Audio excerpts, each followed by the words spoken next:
আসসালামু আলাইকুম। আপনারা সবাই নিশ্চয়ই ভালো আছেন, আমরাও ভালো আছি। এখন শীতকাল, বাজারে প্রচুর সবজি। আর আমি আজকে মূলা কিনে আনলাম। সারা বছর মূলা কিনতে পাওয়া গেলেও এই সিজনের যে মূলাগুলো পাওয়া যায়, এগুলো স্বাদ আসলে সারা বছরের সেই মূলা থেকে পাওয়া যায় না। আর মূলাটা বিশেষ করে বাচ্চারা রান্না করলে খেতে চায় না, তবে আমি যদি ওদেরকে এভাবে ভাজি করে দিই তাহলে এরা খায়। আমি প্রথমে মূলাগুলোকে কুচি করে নিলাম। আমি বেশি চিকন করে কুচি করলাম না, আপনারা যেভাবে মন সেভাবে কুচি করে নিন।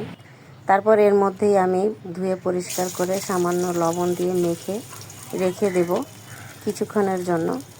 আসলে মূলা রান্না করতে গেলে বা ভাজি করতে গেলে বিশেষ করে এ থেকে প্রচুর পানি ছাড়ে, আর সেগুলো শুকানো খুব ঝামেলা হয়ে যায়। আজকে আমি যে পদ্ধতিটা আপনাদেরকে দেখালাম, এভাবে যদি মূলাটা আপনারা ভাজি করেন তাহলে রান্না করার সময় এর থেকে কোনো পানি ছাড়বে না এবং রান্নাটা খুব সহজেই করা যাবে। এই কড়াইয়ে প্রথমেই আমি দিয়ে দিলাম তেলটা গরম হয়ে গেলে পেঁয়াজ এবং কাঁচামরিচ কুচি দিয়ে দিব এবং এগুলোকে হালকা একটু ভেজে এর মধ্যে লবণ আর হলুদের গুঁড়ি দিয়ে দিলাম।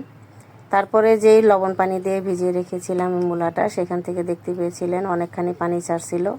আমি সেখান থেকেই চিপে চিপে যে মূলাগুলোকে উঠিয়ে নেব। আর লবণ দিয়ে ভিজে রাখার কারণে কিন্তু মূলাগুলো মোটামুটি এমনিতেও নরম হয়ে গেছে। আর এভাবে ভাজি করলে মূলা থেকে যে গন্ধটা বের হয় তা অনেকখানি কমে যাবে। তারপরে আমি এগুলোকে নাড়াচাড়া দিয়ে ঢাকা দিয়ে রেখে দেবো। আর দেখতে পাচ্ছেন আমি ঢাকা প্রায় মিডিয়াম আঁচে 10 মিনিটের মতন রাখছিলাম, আর এখান থেকে কিন্তু পানি ছাড়ে নেই। আর আমার মূলাগুলো প্রায় 50%-এর মতনই সিদ্ধ হয়ে গেছে। আমি এগুলোকে নেড়েচেড়ে আবারও ঢাকা দিয়ে দেব মূলাগুলো বাকিটা সিদ্ধ হওয়ার জন্য। আমি আরও কিছুক্ষণ পর, প্রায় 6 থেকে 7 মিনিটের পর আবার আমি ঢাকা খুলে নিলাম এবং এখন মূলাগুলোকে চেক করে দেখলাম আমার মূলাগুলো সম্পূর্ণ সিদ্ধ হয়ে গেছে। আপনারা এগুলো অবশ্যই মিডিয়াম আঁচে রান্না করবেন, কারণ বেশি আঁচে রান্না করলে দেখা গেছে মূলাগুলো সিদ্ধ হবে না, নিচ থেকে পুড়ে যাবে। যেহেতু এর থেকে বেশিটা পানি ছাড়বে না, তাই এই জন্য এগুলোকে লো আঁচে রান্না করবেন। এগুলো হয়ে আসলে আমি ধনিয়া পাতা কুচি দিয়ে এগুলোকে নামিয়ে ফেলবো। আর এই তো আমার মূলা ভাজি করা শেষ।